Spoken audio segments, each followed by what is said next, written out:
ደስታዬን የማካፍሎት ሚስጥሬን የማውጋውት ሲከፋኝ ልቤን የማጫውቶት ቤተኛው ነኝ። ይህ ፕሮግራም ቤተኛው ነው። ቤተኛ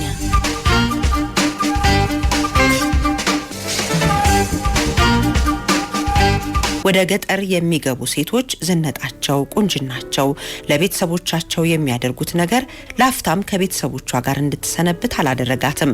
በ12 ዓመቷ ሚኒስትሪ ፈተና የጨረሰችለት በዛው በለበሰችው ልብስ ጠፍታ አዲስ አበባ መጣች። ታሪኳ ይቀጥላል። በቆሎ ምናምን ጭኖ የሚመጣ መኪና ነበር። ለምኜ ነው ተሳፍሬ የመጣሁት። የሆነ ሆቴል ነገር ይዞኝ እዛ ሆቴል እንዳድር ነው ያደረገኝ ያመጣኝ ሰው ማለት ነው። ምንም አላደረገም። በቃ እዚህ እደሪና ከዛ በኋላ ስራ አፈላልግሽ ትገቢያለሽ ምናምን አሉኝ። እዛው ስራ ጀመርኩኝ ማለት ነው። ከዛ ምንድነው የምትፈልጊው ምናምን ሲሉኝ አይ በቃ ስራ መስራት እዚያ እና መለወጥ ነው ምናምን ነገር ብዬ ስራ መስራት ጀመርኩ። ከዛ እዛም የሆነ መስተንግዶም ሲያስገቡኝ አልቻልኩም። ውስጥም ወጥ ቤትም ምናምን እቃ አጠባ ምንም በቃ ብርጭቆ መሰባበርና ምንም የምችለው ነገር የለምና ተማረሩብኝ ሰዎቹ።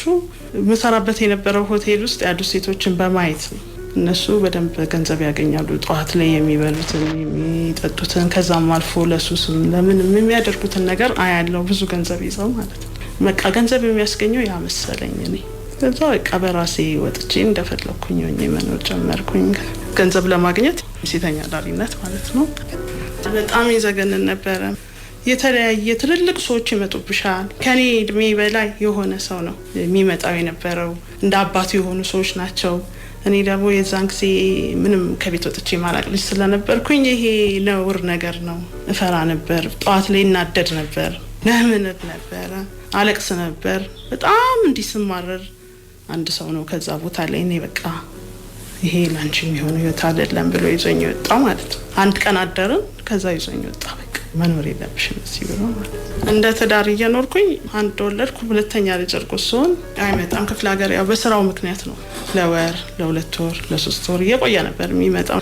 በቃ እዛ ክፍለ ሀገር ሄጄ ጭነት አጥቼ እንደዚህ ሆኖ እዛው ስራ ተብዬ የተቀጥሬ ነው የምሰራው ምናምን ይላል። የቤት ኪራይ ብቻ ነበር የሚልከው። በዛ መሀልም ወደዛ ህይወት ጓደኞች የሚነበሩ በሚመጡ ሰዓት መግባትም ተጀመረ።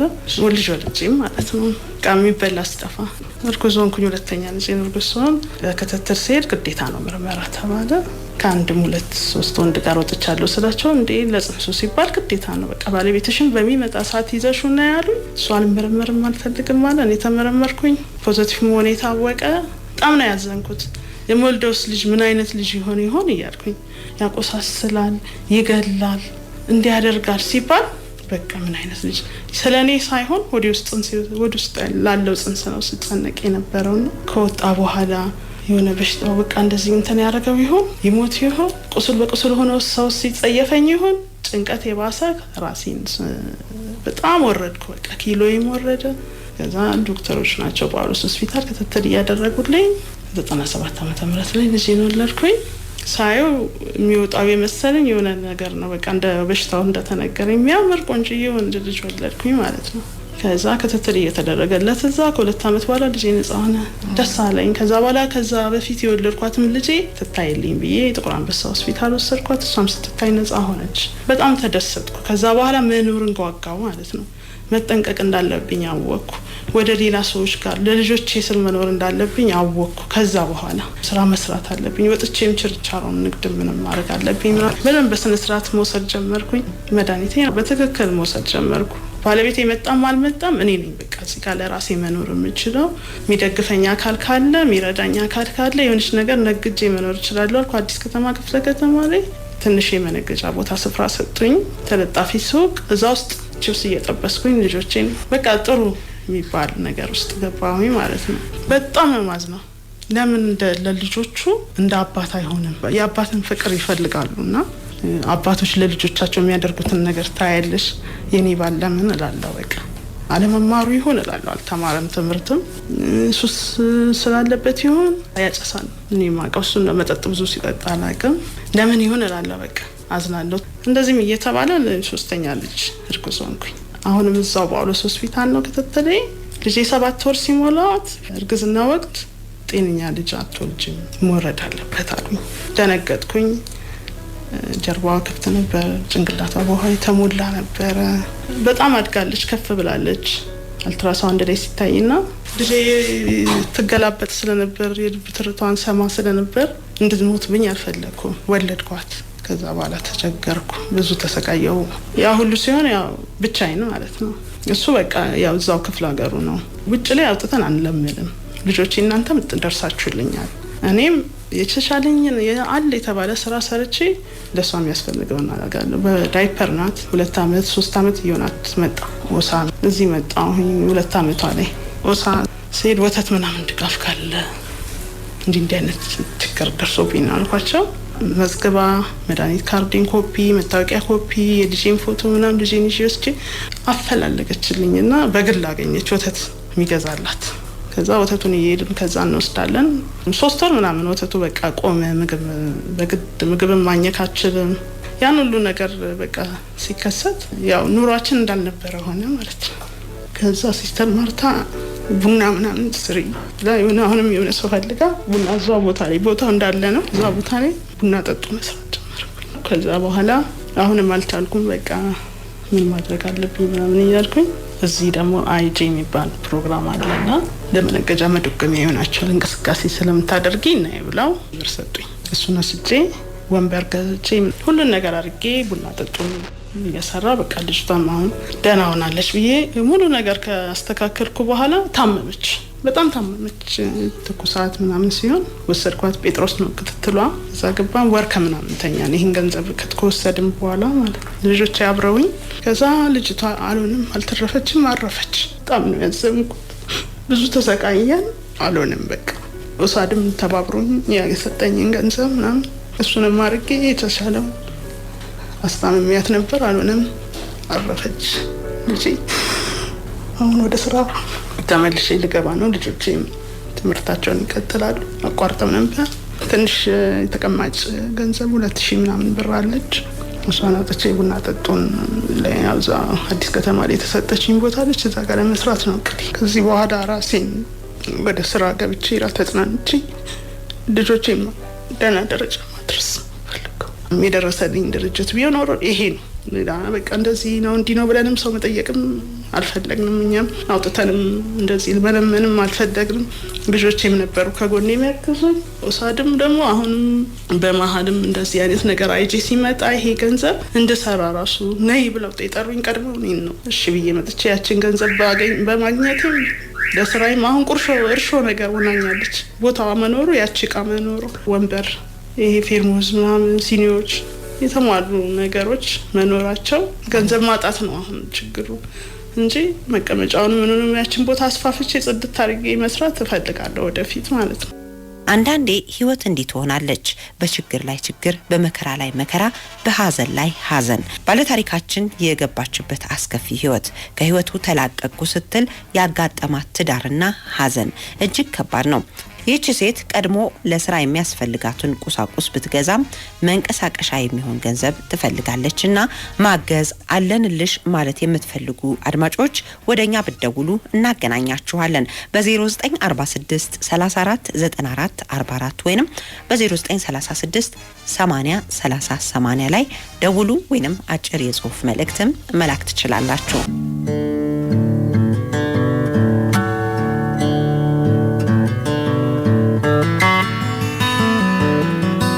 ውድ አድማጮች አሁን ደግሞ የሁለት ሴቶችን ታሪክ ልነግራችሁ ነው። እግሬ በቃ መንቀሳቀስ አይችልም።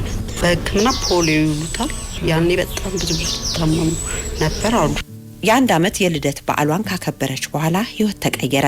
ወትሮ እንደ ልብ እንደ ልጅነቷ ድክ የምትልባቸው እግሮቿ ፍጹም አቅማጡ። እናም ከዛን ጊዜ ጀምሮ አካል ጉዳተኛ ሆነች። ታሪኳን እንመለስበታለን። አውልጅ አይደለም ምን ላይ ልደቅ በቃ የገፈፈኝ አፈራረሙን መዘጋጃ ምናምን ከባድ። የሌላኛዋን ሴት ታሪክ ልንገራችሁ። ወላጅ እናቷን በልጅነቷ በሞታታ በእንጀራ እናት ከምሰቃይ ብላ ዘመድ ጋር ወደ አዲስ አበባ ትመጣለች። የዘመዱን ቤት አልመች ሲላት አንዲት ደግ ሴት አስጠጋቻትና በልጅነቷ በትንሽ ደሞዝ ፋብሪካ እየሰራች እሷ ጋር ከዛችው ላይ ትንሽ ብር እየከፈለች አብራት እንድትኖር አደረገቻት። ይህም አላሳለቀ። ትንሿ ልጅ በአስቸኳይ ቤት ልቀቂ ትባልና በወቅቱ የቀረበላትን ወይንም ሰዎች ያግባቡላትን ትልቅ ሰው በእድሜ ማለቴ ነው መውደቂያ ስታጣ ታገባዋለች። ይህንንም ታሪክ እንመለስበታለን። መጀመሪያ ወደ ነገርኳችሁ ሴት ታሪክ ልውሰዳችሁ። ከህፃንነቷ ከ1 ዓመት እድሜዋ ጀምሮ እግሯ አልራመዳልና በዚያው ቀረ። በፊት በክራንች መሄድ የምትችል ቢሆንም አሁን ግን ከሰውነት መጨመር ጋር ተያይዞ በልዩ ዌልቸር መንቀሳቀስ ግድ ሆኖባታል። ጉዳት አልባ የሆነ ጥሩ የትዳር አጋር እንዳላት ነግራኛለች። የአንድ ሴት ልጅም እናት ነች። ጥቂት ከሷ እንስማ። እሱ አሁን ተቀጥሮ ነው የሚሰራው ቤተሰብ ነገር ጋር ተቀጥሮ ነው የሚሰራው። ብዙም ያለው ሁኔታ አስደሳች አይደለም። አሁን ኮንስትራክሽን ነገር ውስጥ ነበረ። አሁን ግን ወደ መቆም ደረጃ እየደረሰ ነው። እኔ ደግሞ እንደዚህ ስራ ምናምን ሞካክራለሁ። ተከራይቼ ስኖር ገና አመቴ ነው እና በጣም ከበደኝ። ምንም የለም አሁን ከምነግርሽ ነገር ሌላ የለምና ከበደኝ። ህይወት ከበደኝና ግራ ገባኝ። ልጄ ትራንስፖርት ሲያስፈልጋት ወይ የሆነ ቅባት ነገር ሊያስፈልጋት በጣም ከበደኝና ግራ ገብቶኝ እያለ ወሳድን አገኙኝ ማለት ነው። እነሱ በሆነ ሰው ነው ያገኙኝና እንዲህ ብለው እስቲ ነይ ብለው ጠሩኝ። ሲጠሩኝ ደስ አለኝ። 10,000 ብር ናት። 2,000 ተቀማጭ ሆኖ 8,000 ነው የሚሰጡሽ። ከዛ እሷ ላይ ተበድሬ ብር ማሽኗን 11,000 ብር ገዛዋት። ዩቲዩብ ላይ ተሻት ኮነች የምትሽከረከሪዎች ኮፍያና ስካርፕ የምትሰራ የሹራብ ኮፍያ ስካርፕ ይሰራል። እንደሱ መስራት ጀመርን። ከዛ መጣው እንዲያውም ጎብኝተው የነበረ ከዛ እንዲህ ለጓደኛ ምናምን በቤተሰብ ከዛ በቸርች በሚያውቁኝ በፊት መሸጥ ጀመር። እንደሱ እየወሰዱልኝ ከባድ ነገሮችን አለፍኳቸው። በነፍሴ ነው እግዚአብሔር በቃ የደረሱልኝ እነሱ። በጣም አጣብቂኝ ነገር ውስጥ ነበር የገባው። ከዛ ደግሞ ግብር አለ በአመት የምንከፍለው ግብር ነው። ኮንዶሚኒየም አከራይ ስቶኝ ትከፍያለ 10,000 ብር አለብኝ። እሱም አንድ አስጨናቂ ነበረ። ለሱ ተዘጋጀው። ምንሽ ትርፍ ለጎደለችኝ ለቤቴ ለምንስል እግዚአብሔር ይመስገን በጣም ደርሰውልኛል። ስለዚህ አሁን ያንን የሹራብ ስራ እየሰራሽ ትሸጫለሽ ማለት ነው? አሁን እየሸጥኩ ነው። ከዛ ደግሞ በእጅ በኪሮሽ ደግሞ የሚሰሩ እንደጋውን ሹራብ ምናምን ደግሞ እሱን እየጀመርኩ ነው። ትርፌን በመጠኑ ለሚያስፈልገኝ እያረኩ እየጨመርኩ ከዋናው ጋር ክር እየገዛው ኪሮሾች አሉ እነሱን እየገዛው እንደሱ ከልጄ ጋር እየሰራ። ምን ትልሻለች አሁን ስላንቺ? ደስተኛ ናት። ጠጊያ ስታጣ በልጅነቷ በእድሜ በጣም የሚበልጣትን ሰው አገባች አላልኳችሁም ባለታሪካችን? እናም ምን ሆነ መሰላችሁ? ያገባችው ሰው ኃይለኛ ነው፣ ይደበድባታል። በዛ ላይ ገንዘብ የማይሰጣት ያለሱ ወንድ የማታውቀው ልጅ በልጅነቷ አንድ ልጅ ትወልዳለች። ከዛም አከታትላ 2 እንድትጨምር ያደርጋታል። ታዲያ የሚያሳዝነው ነገር በወቅቱ ስለ HIV ምንም የማታውቀው ልጅ ቫይረሱ በደሟ ውስጥ እንዳለ ይነገራታል። እሷ ብቻ አይደለችም፣ የመጀመሪያ ልጇም HIV በደሟ ውስጥ እንዳለ ይነገራታል። የባሏም በደልና ቀለም መከልከል በዛው ይቀጥላል። ጠንካራዋ ሴት ግን እንደዛም ብትሆን ለልጆቿ መልፋቷን ተያይዘዋለች። እሱ ከኔ ውጭ 4 ልጆች አሉት። ገባሽ? ልጅ ነኝ። አንድም መታጠል ግን ያቺ ችግር ቀን ክፉ ነገር ላይ ጣል። በዛ ህይወት እየኖርኩ በጣም ፖሊስ ሰዓት ላይ ቸገረኝ የሌለ ሲጀምር ከሚገርሽ መሬት ላይ በሚጣድ እንጀራ ምጣድ ነው ጀመርኩት። ኢኮኖሚ አጥሮኝ ማለት ነው። ከዛ ሰልሰል ያችን ለየጅም የቤትም ይለኛል መስሪያም በቃ አቅም አጣሁኝ። እንደዛ ያልኩ የተጨረጨርኩ አንድ ምጣድ ከሷኝ ኤሌክትሪክ እንደምንም በዛ እየሰራው እየታገልኩ ስል በቃ መያዣጉ ነገር ላይ በወደኩ ሰዓት ነው ሳት ድርጅት በእውነት አሁንም እኔ እንጃ ለከፍ ያርገው በእውነት ለኔ በክፉ ጊዜ ነው ደረሰልኝ። ሁኔታውን ግልጽ አድርጌ ነገርኳቸው። ስልኬን ያዘ እዛ የሆነ ስልጠና ሲመጣ ደውሎ ጠሩኝ።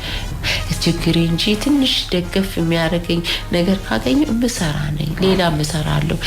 ደግሞ ቁጭ ያለ ነው ትንሽ ለሌላ ማርያም ሆነ ምችል ነኝ።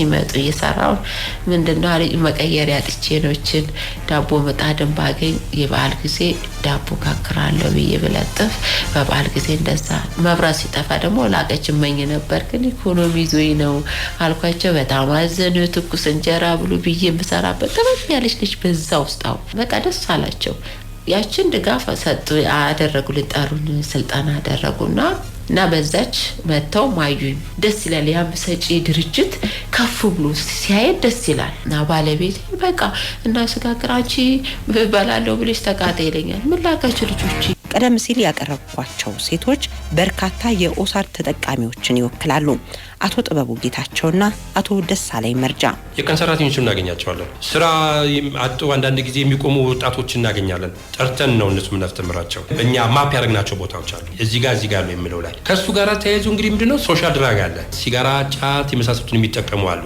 እነሱንም ወደ ፒር ስቴሽን እናመጣቸዋል ወደ እዚህኛ ሆትስፖት ኤሪያ ላይ እንደዚህ አይነት አመል እንኳን ያለባቸው ሰዎች የዛኛውንም ትምህርት የምንሰጥበት የራሳችን አካሄድ ስላለ ሶሻል ድራግ ላይ የመሳሰሉት እነዚህ ሲጋራ አልኮል ጫት ያ ነገር ላይ ሰዎች ለምን ይጠቀማሉ ዲስአድቫንቴጁ ላይ አደገኛ እንደሆነ እናስተምራቸዋለን በተለይ ደግሞ ይሄንን አቃቂ ቃሊቲ የመድኃኒትና ምግብ ቁጥጥር ጋር ዳካ ከነሱ ጋር ተገናኝተንም ፕሮግራሞችን እንዘረጋለን በተለይ ሲጋራ ላይ ወጣቶች ወደዛ እንዳይገቡ እንደሚጎዳቸው ያን ትምህርት ነው እዛ ወጣቶች ላይ የምናስተምረው ማለት ነው ምናልባት ኦሳድን ማቀው በተለይ ይሄ ኢንጀክተብል ድራግ ላይ ወይም በመርፌ የሚሰጠው የድራግ ላይ በርካታ ስራዎችን ሲሰራ አውቃለሁኝ ከዚህም በፊት ሚዲያ ላይ ያቀርበናል ብዙ ስራዎቹንና ያ ስራ አሁንም አለ አዎ እንሰራለን አሁን በቅርብ ጊዜ ሳፖርት ዶንት ፓኒሽ ፕሮግራምን እንደግፋቸው አንቅታቸው የሚል ላይ እንግዲህ በተወሰነ መንገድ ላይ የፒር ሴሽኖችን እየሰራን ነው ያለነው አሁን